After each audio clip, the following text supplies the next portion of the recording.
네, 오늘 하나님께서 주시는 말씀을 함께 나누기를 원하는데, 오늘 하나님께서 주시는 말씀은 사사기 4장 1절에서 10절까지의 말씀입니다. 사사기 4장 1절에서 10절까지의 말씀, 여러분 가지신 성경 또 자막 통해서 저와 함께 교독해서 읽도록 하겠습니다. 에훗이 죽고 나서 이스라엘 자손들은 여호와께서 보시기에 또 다시 악한 일을 저질렀습니다.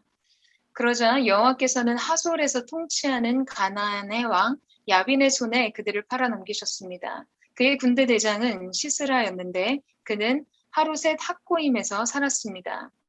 야빈은 새로 만든 전차 900대를 소유하고 있었습니다. 그가 20년 동안 이스라엘 자손을 심하게 억압했기 때문에 이스라엘 자손들이 여호와께 부르짖었습니다. 라피도스의 아내인 여예언자 드보라가 사사로서 이스라엘을 통치했습니다. 그녀는 에브라임 산간지대 라마와 베델 사이 드보라의 종려나무 아래에 앉아 있곤 했는데 이스라엘 자손들이 재판을 위해 그녀에게 찾아왔습니다. 그녀는 납달리의 게데스에 사람을 보내 아비노함의 아들 버락을 불러 말했습니다. 이스라엘의 하나님 여호와께서 내게 명령하셨다. 너는 가서 납달리 자손과 스불론 자손 1만 명을 택해 이끌고 데볼산으로 가거라. 내가 야빈의 군대 대장인 시스라와 그의 전차들과 많은 군대를 기송강으로 유인해 내 손에 넘겨주겠다. 바락이 드보라에게 말했습니다. 만약 당신이 나와 함께 가면 나도 갈 것입니다. 그러나 만약 당신이 나와 함께 가지 않으면 나도 가지 않겠습니다. 드보라가 말했습니다. 내가 분명 너와 함께 가겠다. 그렇지만 내가 가는 일로는 내가 받을 영광은 없다. 여호와께서 한 여자의 손에 시스라를 넘겨주실 것이기 때문이다. 그리고 드보라는 일어나 바락과 함께 게데스로 갔습니다. 우리 함께 읽겠습니다. 바락은 스불론과 납달리를 게데스로 소집했습니다. 그리하여 1만 명이 그를 뒤따라 올라갔습니다. 드보라도 그와 함께 올라갔습니다. 저는 오늘 위기를 극복하는 리더십이라는 제목으로 우리 유성아 전생 나오셔서 귀한 하나님의 말씀을 나눠주시겠습니다. 네, 여러분 반갑습니다. 또 이렇게 처음부터 저희가 인터넷도 많이 끊어지고 그럼에도 불구하고 또 목사님께서 또 뜨겁게 찬양해 주시고 그 마음, 정말 예배를 향한 열정, 또 여러분을 향한 사랑, 이것이 많이 느껴져서 정말 이것을 우리가 계속 이어서 말씀과 그리고 또 여러분의 나눔까지 가기를 또 소망합니다. 우리는 지금 위기의 시대에 살아가고 있습니다. 당장 바로 우리 눈앞에 보이는 위기는 코로나일 것입니다. 처음으로 전날 코로나 확진자가 100명을 넘었을 때 제 기억나는데요. 너무나도 놀랬고 또 걱정했던 적이 생각이 납니다. 그러나 이제는 일일 확진자가 2,000명이 넘어도 예전만큼 위기도 다가오지 않습니다. 제가 작년에 독일에 있는 친구와 통화하던 중에 이런 말을 들었는데요. 코로나로 고통받는 분들에게는 미안할 일이지만 코로나로 인해 환경오염도 줄어들고 자유출퇴근제가 드디어 시행되었고 가족들과 보내는 시간도 이전보다는 훨씬 더 많아진 것 같아. 그래서 코로나가 생각보다 나쁜 것만은 아닌 것 같아. 나만 걸리지 않는다면 말이야. 그래서 전화를 끊고 저도 좀 많은 생각이 들었는데요. 어쩌면 나도 그렇게 생각하고 있는 것이 아닐까? 스스로 솔직하게 질문해 본 것이죠. 나만 괜찮다면, 견딜 수만 있다면 이 위기의 상황을 바꾸려고 하기보단 빠르게 순응하고 적응하며 살아가고 있는 것이 아닐지 말입니다. 재작년 중국 우한에서 시작된 코로나는 어느덧 이제 2년째가 다 되어가고 있습니다. 이제는 뉴노멀이 아니라 그냥 노멀이 되어가는 것을 느낍니다. 얼마 전 4단계로 거리두기가 격상되면서 예배가 전면 비대면 되었을 때 이 원목사님께서도 이 예배당 문이 닫히는 것 자체가 이 덜 이상하게 다가오는 부분에 대해 말씀하시면서 우리가 그만큼 이 위기에 심리적으로 그리고 영적으로 둔감해지고 있다는 것을 또 말씀해 주신 적이 있습니다. 2년도 되지 않는 위기에도 빠르게 적응한 우리가 20년 가까이 지속되는 또 다른 어쩌면 훨씬 더 큰 위기에 대해 너무 안일하게 생각하고 있지 않은지 돌아보게 됩니다. 그것은 바로 한국교회의 위기입니다. 이 한국교회의 위기란 일부분은 한국 사회의 위기와도 직결되기도 합니다. 성도들의 급속한 고령화는 우리 사회의 고령화와 저출산의 문제와 함께 맞물리는 부분인 만큼 그것이 교회의 위기라고만 할 수는 없을 것입니다. 그러나 몇 년 전 설문조사에 의하면 예수를 믿는다고 답한 만 18세 미만 청소년은 단 3.5%에 불과했습니다. 이는 학교에서 단 한 명의 크리스천도 없는, 반에 배정되는 것이 이젠 전혀 이상하지 않은 상황이 되었다는 것입니다. 또는 이를 반영해 주듯 한국교회 70%의 주일학교가 없습니다. 그리고 이 퍼센테이지는 안타깝지만 점점 더 올라가고 있습니다. 그래서 신학교 입학이 예전에는 인서울대학교 입학만큼 어렵다던 시절이 지나고 작년에 단 2개의 대학을 제외한 모든 메이저 교단 신학교 정원이 미달되게 되었습니다. 안 그래도 어려운 상황 속에 코로나가 찾아왔고 또 많은 개척교회들은 작년과 올해 문을 닫게 되었습니다. 사실 이런 통계와 상황보다 더 심각한 것은 바로 우리가 아직도 이런 상황에 대해 둔감하다는 것입니다. 이 시대는 우리 청년들에게 이 위기를 극복할 리더십을 요구하고 있습니다. 이는 단지 시대적 사명만이 아니라 예수 그리스도를 구주로 영접한 우리 모두가 가져야 할 거룩한 부담감이기도 합니다. SNS 리더십이란 이름처럼 이 어두워지고 있는 세상에서 소금과 빛의 역할을 발휘하는 리더십, 위기를 극복하는 리더십이 우리 안에서 계속 나와야 합니다. 이 성경 안에서 이를 배우는데 사사기만큼 훌륭한 책은 없습니다. 끝없는 위기 속에서 이스라엘 백성을 위해 사사라는 리더를 세운 하나님의 그 역사하심을 배우면서 우리 또한 지금의 위기의 때에 하나님의 영광을 드러내며 또 복음의 능력을 전하는 세대, 이 실패한 세대가 아니라 어려운 위기를 극복한 기적의 세대가 되기를 소망합니다. 오늘 본문은 드보라가 이스라엘의 4번째 사사로 있던 시대의 이야기입니다. 그 당시에는 하솔이란 도시를 중심으로 가나안 땅 북방을 통치하는 야빈이라는 왕 아래 이스라엘 백성들이 20년 동안 고통을 받았습니다. 흥미로운 점은 야빈이 오늘 성경에 처음 등장하는 인물이 아니라는 것입니다. 이미 여호수아서 11장에 하솔 왕 야빈이 등장하고 있습니다. 그리고 그는 그때 여호수아에게 패배하게 됩니다. 우리 여호수아서 11장 10절 말씀을 읽어볼 텐데요. 엑스의 김지혜 순장님 읽어줄 수 있으실까요? 그때 여호수아가 돌아와 하솔을 점령하고 그 왕을 칼로 쳤습니다. 이전에 하솔은 이들 모든 나라의 우두머리였습니다. 네, 감사합니다. 이 가나안 땅 당시에는 왕이 존재하지 않았습니다. 그래서 여기서 왕이라는 의미는 이 가나안 부족들 중에서 가장 강력한 인물, 즉 방금 읽은 구절에 나오듯이 야빈은 부족들의 우두머리였다는 것을 보여줍니다. 그러나 말씀을 읽어보면 그때 분명히 하솔 성은요 완전히 무너졌고 단 한 명도 살아남지 않았다고 했습니다. 11절과 13절을 제가 읽어드리겠습니다. 그들은 그 성의 모든 생명을 칼날로 쳐서 진멸시켜 숨쉬는 것이라고는 하나도 남지 않았으며 하솔을 불태웠습니다. 그러나 언덕 위에 세운 성들은 하솔 외에 이스라엘이 사사기 4장 3절에 나오는데요. 여호수아는 오로지 제가 4장 3절 말씀을 읽어드리도록 하겠습니다. 그렇게 여호수아 시대 새로 만든 전차 완전히 점멸한 하솔이 그가 20년 동안 이스라엘에서 이제 심하게 오히려 이스라엘 백성을 억압하는 자손들이 정말 굴욕적인 상황으로 바뀌었다는 것을 볼 수 있습니다. 상황이 역전된 것이죠. 이 역전된 이유는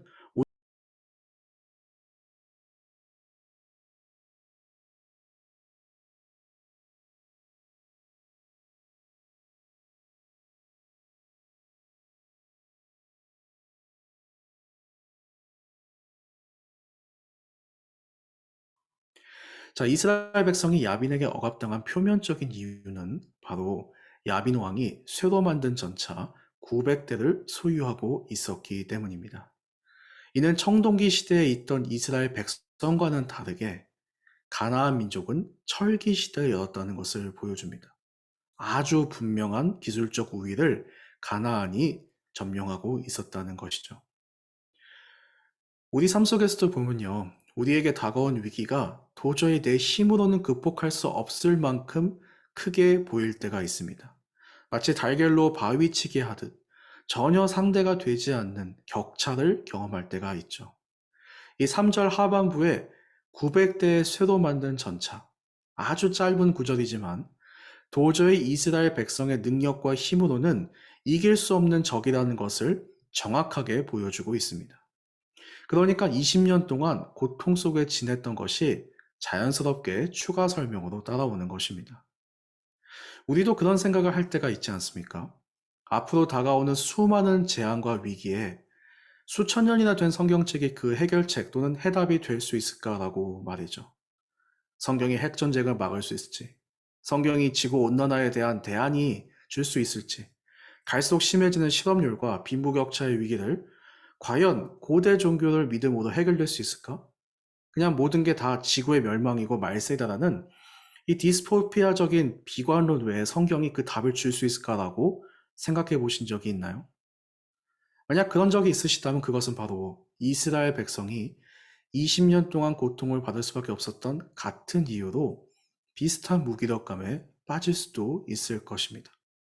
왜냐하면 아주 중요한 사실 하나가 이곳에서 간과되고 있기 때문이죠. 우리 오늘 본문 2절 말씀 상반부를 보도록 할 텐데요. 그것은 저기 엑제 김태청 순자님께서 읽어 주시겠습니다. 그러자 여호와께서는 하솔에서 통치하는 가나안 왕 야빈의 손에 그들을 팔아 넘기셨습니다. 네, 감사합니다. 이 세상의 모든 역사는 하나님의 통치 아래 있다는 것입니다.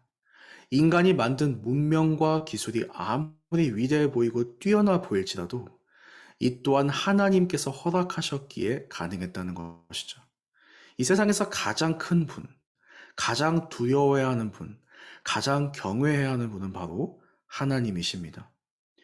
하나님이 허락하지 않았으면 이스라엘 백성은 야빈 왕이 아무리 철기물기를 가지고 있다 할지라도 평안하게 살 수 있었을 것입니다. 그러나 하나님께서 허락하셨기 때문에 그들은 그런 고통 속에서 살았던 것입니다. 그들이 이것을 좀 더 일찍 깨달았다면 20년이 지난 후가 아니라 훨씬 먼저 하나님을 찾았을 것입니다. 그러나 그들의 눈앞에 나타난 가장 크고 두려운 문제, 지금 해결해야 하는 문제는 하나님과의 관계 회복이나 또는 어떤 악행에 멈추는 것이 아니라 야빈의 전차 900대였던 것이죠. 위기를 극복하는 리더십 첫 번째는 바로 문제가 아니라 하나님을 바라보는 것입니다. 모든 위기의 해결과 모든 문제의 해결, 지금 여러분 앞에 놓여있는 모든 어려운 것들의 해결은 바로 하나님으로부터 시작됩니다. 아무리 여러분이 보기에 힘들어 보이고 불가능해 보이고 감당하기 어려운 현실이 있을지라도 이 모든 것을 주관하시는 하나님을 먼저 바라보며 찾는 여러분이 되길 소망합니다. 이 3절 하반부의 말씀처럼 여호와께 부르짖으십시오. 저는 이 사사기를 보면서 항상 가장 감사했던 것이 바로 백성들의 여호와께 부르짖을 때 항상 구원하셨다는 것입니다. 지금 이 시대의 위기를 해결할 수 있는 분은 오직 여호와 하나님 한 분뿐이십니다. 우리의 노력과 능력이 아니라 우리가 무릎을 꿇을 때 세상은 바뀝니다. 두 번째로 이 위기가 왜 찾아왔는지 정확하게 이해해야 이 위기를 극복할 수 있고 또 다른 위기를 방지할 수 있습니다. 오늘 본문의 1절 말씀 우리 함께 볼 텐데요. 이것은 리조이스의 장은혜 저기 순장님께서 읽어주시면 감사하겠습니다. 에훗이 죽고 나서 이스라엘 자손들은 여호와께서 보시기에 또다시 악한 일을 저질렀습니다. 네, 감사합니다. 자, 지금의 위기는 왜 찾아왔을까요? 눈에 가장 쉽게 보이는 위기의 원인은 여러분들 잘 아시다시피 이스라엘 자손들이 여호와 보시기에 또다시 악한 일을 저질렀기 때문입니다. 이 악한 일이란 우상 숭배로부터 시작해서 그로 인해 파생되는 도덕적 타락 및 잔혹한 행동 등이 될 것입니다. 우리가 여기서 오해하지 말아야 할 부분이 하나 있습니다. 우상을 섬긴다는 것은 단지 다른 종교를 섬겨서 하나님이 화가 나서 벌을 내렸다고 보면 안 됩니다. 이 우상을 섬기는 것은 훨씬 심각한 타락의 행위입니다. 자신의 아들이나 다른 인간을 제물로 바치는 행위라든지 또는 성매매를 합법화하고 사회적 약자에 대한 학대와 폭력을 신의 이름으로 정당화하는 것이죠. 이 하나님을 떠난다는 것은 개종의 문제가 아닙니다. 완전 그 사회가 위기로 갈 수밖에 없이 부패하는 것을 의미하는 것입니다. 왜냐하면 로마서의 말씀처럼 죄의 삭은 사망이기 때문입니다. 결국 모든 것은 전체적 사회의 위기와 부패로 가게 된다는 것이죠. 그러니 하나님 말씀도 살지 않는 것 자체가 위기인 것입니다. 빠른 속도로 부패하고 멸망하는 길인 것입니다. 우상 숭배를 배교 또는 개종으로 보지 마십시오. 오히려 배교했다고 부르면 당시 이스라엘 백성들 중에 억울해하는 이들이 있을 거예요. 그들 여러분 금송아지를 만들었어도 그 금송아지를 여호와 하나님이라고 불렀습니다. 그들의 입장에서는 하나님을 섬긴 거예요. 정확히 말하면 이 싱크레티즘에서 가나안 종교와의 종교 혼합이 일어난 것이죠. 그렇게 된 이유가 무엇일까요? 바로 말씀을 정확하게 알지 못하기 때문입니다. 그래서 여러분 말씀을 정확하게 알고 지키는 것이 바로 우상 숭배를 피하는 첫 번째 길입니다. 내가 원하는 대로 하나님을 믿는 것이 아니라 말씀을 정확히 배우고 깨달아 그것을 지키고 순종하며 살아갈 때 우리는 우상 숭배를 피할 수 있는 거죠. 다른 종교로 가는 게 우상 숭배가 아니에요. 그렇기 때문에 주일에 목사님의 설교나 또 지금의 누텔라 티칭 시간이나 또 매일 순장방에 올라오는 큐티에 대한 말씀 등 사실 이 모든 것이 좀 많아 보이죠. 또 어떨 때는 누텔라 참여조차도 버거울 때가 있습니다. 그렇지만 이 시간이 여러분을 살리는 것입니다. 여러분 앞에 놓여져 있는 문제를 해결해 줄 수 있는 가장 최고의 답을 이 시간이 여러분들에게 주고 있는 것이죠. 그래서 여러분, 나는 오늘 본문에 나오는 이스라엘 백성처럼 뭐 다른 종교나 또는 예를 들어서 불교로 개종한 거 아니니까 괜찮아라고 생각한다면 그게 진짜로 위험한 것입니다. 말씀을 정확하게 알고 말씀대로 살려고 매일 노력할 때 여러분 앞에 있는 위기를 극복할 수 있을 것입니다. 그러나 여러분 1절 말씀에는 조금 더 심각한 메시지가 하나 더 있습니다. 어떻게 보면 정말 무서운 이야기인데요. 우리의 경각심을 불러일으키는 이야기가 담겨져 있다고 생각합니다. 우리 다시 한번 1절을 볼 텐데 이번에는 영문 NIV 버전이 함께 있는 것을 보도록 하겠습니다. 자, 여기서 영문과 한글의 가장 큰 차이점은 무엇일까요? 바로 문장 구조에 있습니다. 정확히 말하면 순서가 뒤바뀌어져 있는 것이죠.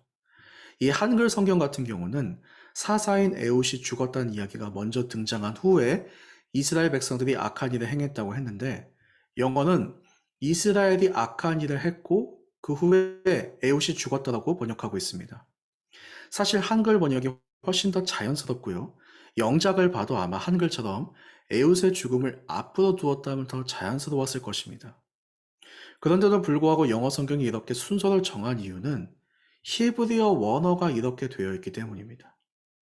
이 히브리어는 단어의 순서를 바꾸는 것에 있어 우리말보다 조금 더 자유롭습니다. 그러다 보니까 이 중요하다고 생각하는 것을 앞에 두는 경향이 크죠. 그래서 원어 성경을 보는 가장 중요한 이유 중에 하나도 바로 그 무언의 강조점 때문이기도 합니다. 오늘 본문이 왜 제가 무섭다고 했냐면 에훗이란 뛰어나고 믿음의 리더가 죽음으로써 인해 백성들이 다시 죄악된 삶을 살았다는 것이 아니라 또 하나의 해석이 가능해진다는 거죠. 백성들이 악행을 행함으로써 그 결과로 에훗 이후에 더 이상 뛰어난 리더들이 나오지 않았다는 것입니다. 이 두 번째 사사인 에훗 다음에 드보라였나요? 아니죠. 드보라는 네 번째 사사입니다. 그러니까 그 전에 한 명 있었는데 바로 단 한 절만 나오는 오늘 본문 앞인 3장 마지막 절인 31절에 나오는 삼갈입니다. 아낫의 아들 삼갈이 에훗의 뒤를 이었는데 그는 소를 모는 막대기로 블레셋 사람 600명을 죽이고 그 또한 이스라엘을 구원했습니다 라고 합니다. 근데 여기서 좀 이상한 게 여러분이 이렇게 생각할 수 있어요. 계속 리더들이 이스라엘에서 배출되고 있는데 왜 더 이상 백성을 구원할 리더가 없다라고 전선생님 말씀하시나요? 라고 질문해 볼 수 있습니다. 만약 그 질문이 타당하려면 4장 1절에 에훗이 죽은 뒤가 아니라 삼갈이 죽은 뒤가 되어야 할 것입니다. 그러나 왜 에훗이 죽은 뒤, 그러니까 두 번째 사사가 죽은 뒤라는 표현을 썼을까요? 결정적인 이유는 삼갈이 이스라엘 사람이 아니기 때문입니다. 그는 아낫이라는 가나안 전쟁신을 섬기는 마을에서 나온 가나안 사람이었습니다. 그러니 이스라엘 안에서는 더 이상 뛰어난 리더들이 나오지 못하자 그래도 이 이스라엘을 불쌍히 여기는 하나님께서 이스라엘 구원하기 위해 이방인을 들어 쓰신 하나님을 보게 되는 것이죠. 영적으로 부패한 곳에서 신앙을 지키며 사는 사람들 또한 하나님의 리더들 또한 점점 줄어들고 있었던 것입니다. 하나님께 쓰임받는 리더들이 줄어드는 것만큼 심각한 위기는 없습니다. 오히려 상황의 위기보다 사람의 위기가 더 심각합니다. 왜냐하면 그 상황을 해결할 리더가 사라지기 때문이죠. 사랑하는 여러분, 공동체가 그래서 중요합니다. 여러분이 잘 아는 아프리카 속담처럼 한 아이를 키우는데 온 마을이 필요하다라고 하지 않습니까?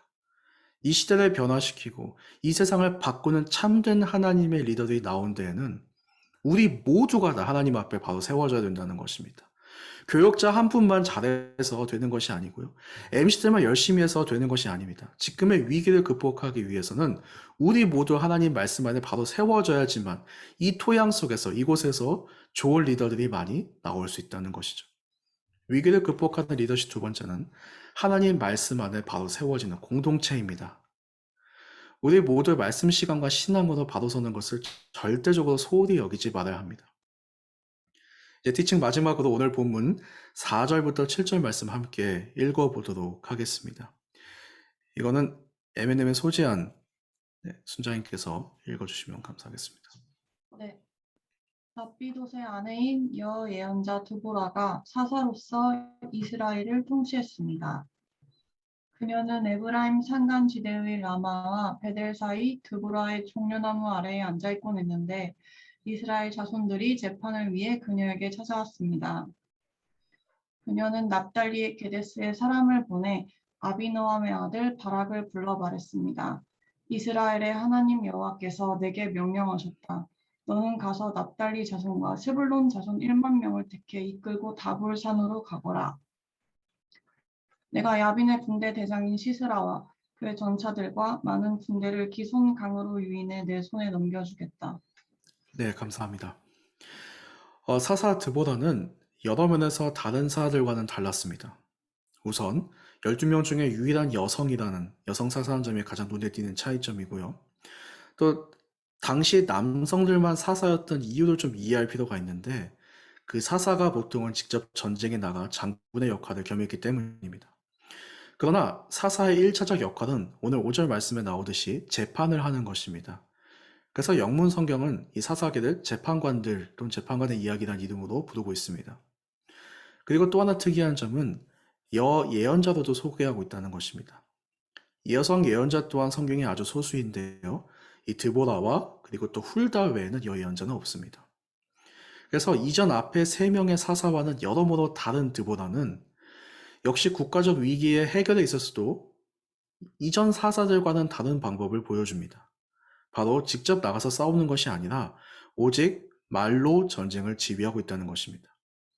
오직 하나님 말씀을 선포함으로 가나안 왕 야빈의 철기병거를 무찌르는 모습을 보여줍니다. 그러나 이는요, 당시 이스라엘 백성들이 기대했던 리더십이 아닙니다. 그들은 이전 사사들처럼 하나님께 간구했을 때 눈에 보이는 강한 리더가 나타나서 전쟁을 통솔하며 앞장설 때 야빈 왕을 무찌를 수 있을 것이라 생각했습니다. 사실 여러분 제가 아까 읽어드렸지만 여호수아서에도 벌써 한번 야빈을 이긴 적이 있지 않습니까? 그러니까 가장 대표적인 리더의 표상이 무엇이었을까요? 바로 여호수아라는 인물이었겠죠. 그러니까 그런 인물을 기대했던 것이죠. 그런 하나님께서 준비하신 리더는 겉으로 보았을 때는요, 연약한 여인이었고 또 누군가의 아내였으며 또 5장에 보면 누군가의 어머니로서 나옵니다. 이 13세기에 쓰던 장다르크처럼 막 전쟁에 직접 참여하는 장군 같은 여인도 아니었습니다. 단지 하나님 말씀만 바락이란 장군에게 전달한 여예언자일 뿐이었죠. 우리 8절에 보면요, 바락이 드보라에게 이렇게 말합니다. 만약 당신이 나와 함께 가면 나도 갈 것입니다. 그러나 만약 당신이 나와 함께 가지 않으면 나도 가지 않겠습니다. 이렇게 바락이 말했던 이유는요, 항상 사사가 가장 앞에서 나서서 이겼던 그 과거의 리더십의 모습을 지울 수가 없었기 때문입니다. 이 하나님의 말씀 하나로만은 확신이 서지 않았던 것이죠. 예전에 내 경험으로 보았을 때 그런 리더십과 해결의 방법을 바락은 찾고 있었을 것입니다. 결국 이 불신의 말로 인해 그는 전쟁의 영광을 차지하지 못하게 되었고, 그렇다면 그 영광을 차지하는 게 드보라인 줄 알았으나 오히려 생각지도 못한 이방 여인인 야엘의 손에 적의 장군인 시스라가 죽게 됩니다.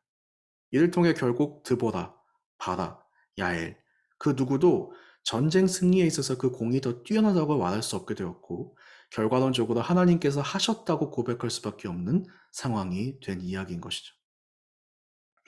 위기를 극복하는 과정에서 우리가 하나님의 말씀에 전적으로 순종하고 나의 경험을 의지하지 말아야 하는 이유는 우선 하나님께서 이미 그 길을 예비하셨고 또한 그 길은 누구도 예상치 못하는 길이 될 수 있기 때문입니다. 정말 오늘 본문이 여러모로 특이한 점은 드보라가 다른 사사들처럼 백성의 부르짖음을 듣고 하나님이 구원하시기 위해서 세운 사사가 아니라 보통은 그 공식을 따르는데 그게 아니라 그 전에 이미 사사로 세워져 있었다는 것입니다. 그리고 누구도 예상하지 못했던 인물이었습니다. 가장 예상하기 어려웠던 인물이었죠. 그러나 그와 못지않게 야엘이란 이방 여인 또한 아무도 예측하지 못했던 인물입니다.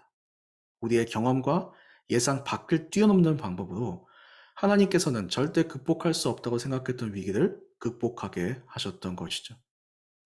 이 사랑하는 SNS 리더십 여러분, 이를 통해 우리가 깨닫게 되는 것은 무엇일까요?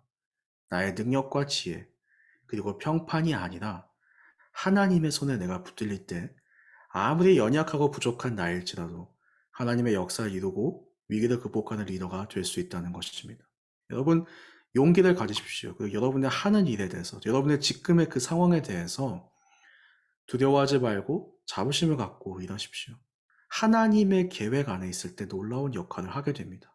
내가 아무리 작은 자이고 세상 사람의 인정을 받지 못할지라도 하나님의 방법은 나의 방법과 다르기 때문에 그 안에서 변화가 일어난다는 것을 믿으십시오. 이 이사야서 55장 8절 9절 말씀이 저는 이때 생각이 나더라고요. 내 생각은 너희 생각과 다르고 내 길은 너희 길과 다르다. 여호와의 말씀이다. 하늘이 땅보다 높은 것처럼 내 길은 너희 길보다 높고 내 생각은 너희의 생각보다 높다. 아멘.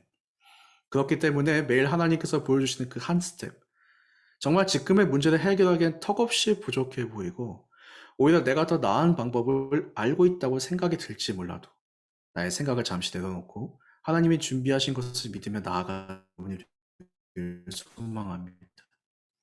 이게 가장 느리다고 생각되는 길로 보일지라도 내가 가장 연약하다고 생각될지라도 하나님의 말씀에 순종하는 것이 가장 빠른 길이고 또 가장 큰 변화를 일으키는 길임을 믿으십시오.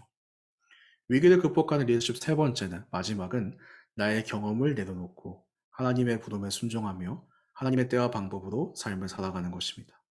말씀을 맺겠습니다. 지금 위기의 상황 속에서 하나님께서는 이 위기를 극복하기 위한 하나님의 사람들을 준비하고 계십니다. 각자의 역할은 다를 수 있습니다. 어떤 사람은 또 교회에서, 또 어떤 사람은 또 직장에서, 또 가정에서 어디에 있든지 간에 다 각자의 역할이 있을 것입니다. 그러나 오늘 본문이 보여주는 것은 바로 공동체의 중요성입니다. 단 한 명도 소중하지 않은 사람, 단 한 명도 중요하지 않은 사람은 아무도 없습니다. 우리가 말씀 안에서 순종하며 하루하루 살아가는 것이야말로 이 세상의 위기, 이 시대의 영적 위기를 극복하는 가장 확실한 길이 될 것입니다. 저희 어머니께서는 제가 삶의 길이 보이지 않을 때 항상 베이직으로 돌아가라는 말씀하셨습니다. 기도하고 말씀 보고 예배하며 오늘 하루하루 나에게 주어진 일에 최선을 다하며 하나님의 인도하심을 믿고 기다리라는 것이죠. 어쩌면 오늘 제가 전해드린 말씀이 우선 제가 부족해서 그렇기도 하겠지만 여러분께 새로운 이야기가 별로 없을지도 몰라요. 오히려 너무 뻔하고 당연한 것을 다시 몇 번씩 강조한 것일 수도 있습니다. 그러나 위기는 이 가장 기본되는 것이 무너질 때 찾아옵니다. 그 기본이 무엇일까요? 문제보다 하나님을 더 크게 바라보는 것. 그게 아니라 하나님을 가장 먼저 찾는 것이 기본이 되어야 되고요.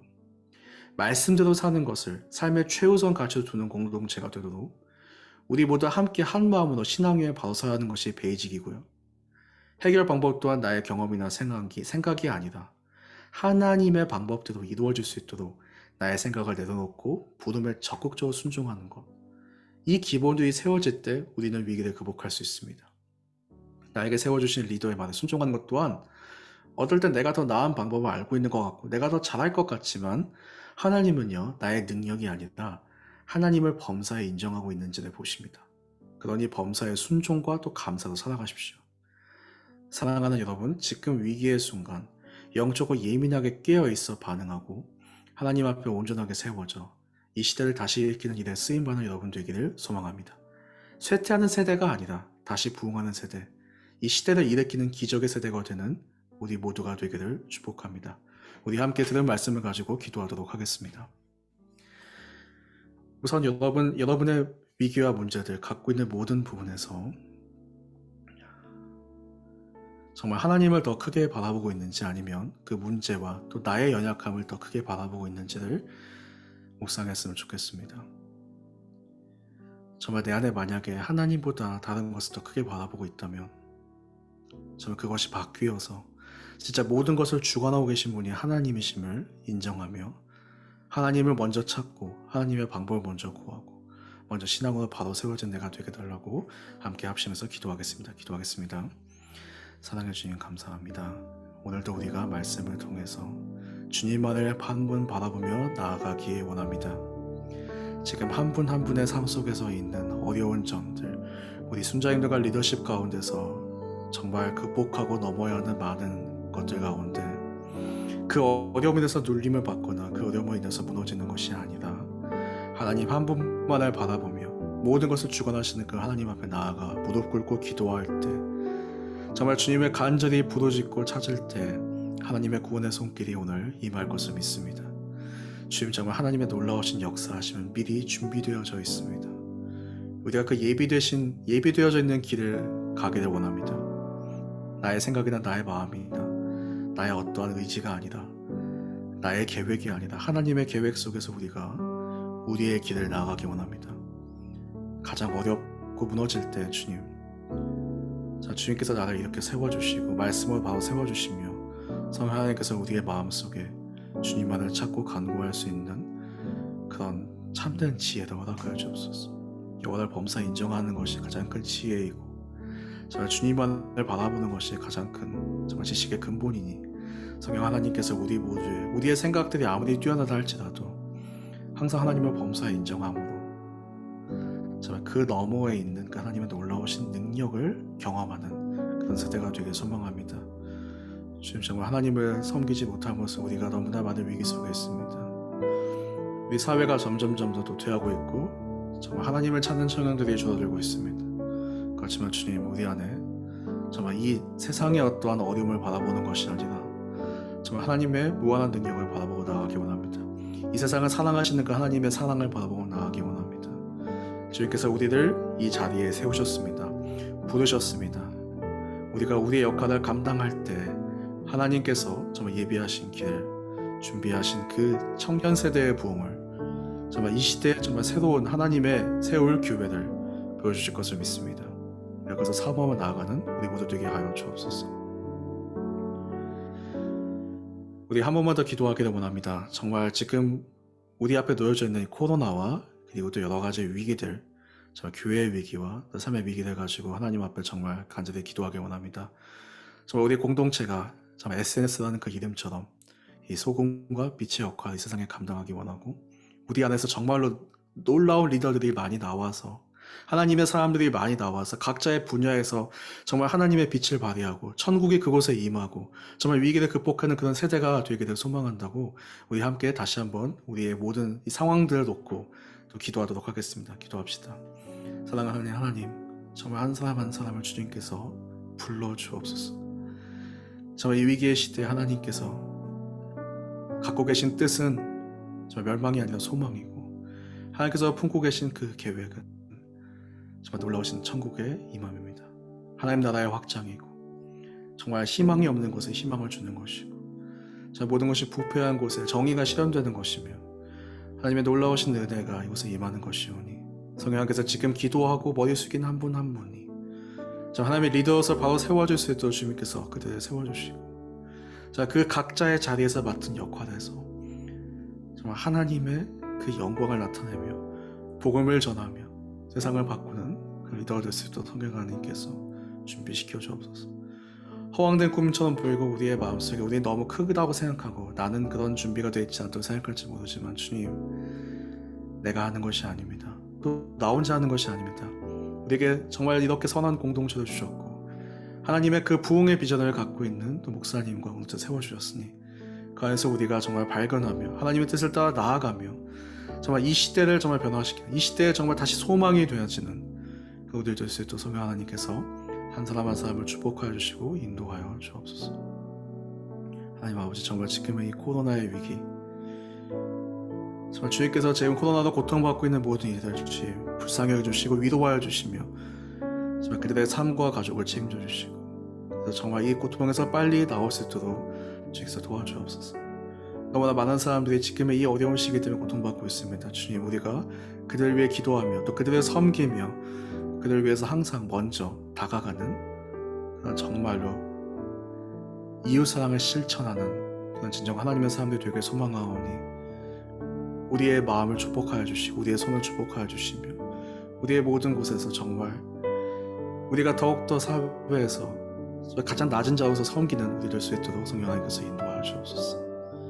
저희 이 교회 위해서 기도합니다. 주님께서 다 뜻이 있사오니 주님께서 해결해 주시고 주님께서 온전하게 우리의 사회와 우리의 지금의 이 위기를 극복할 수 있도록 인도하여 주옵소서.